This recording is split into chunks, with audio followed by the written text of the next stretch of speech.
से पार हो गई तबे देहिया जरेला जैसे जून में। गरमी होला बड़ी रानी का अहिराने के खून में। गरमी होला बड़ी रानी अहिराने के खून में। अरे जाना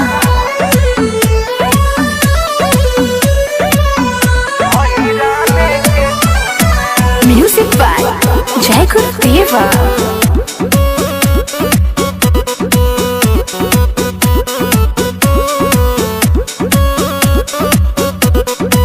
चढ़ल जवानी के झरल न पहनी मिले न मजा राजा टेंशन में बहनी बुझल।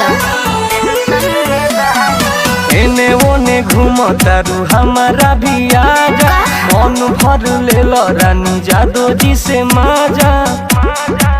तले लो भी हो देहिया धुन में। गरमी होला बड़ी रानी अहिराने के खून का गरमी होला बड़ी रानी अहिराने के खून में।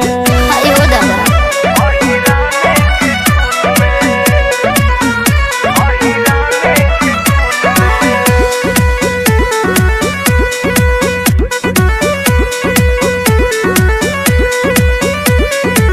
भइल कुकाठबा जवनिया के सोला एक भर चर बार दस नहीं होला।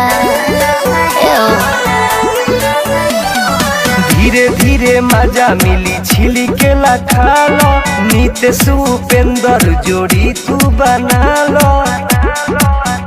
बड़ी मजा भरल बा टुन टुन में।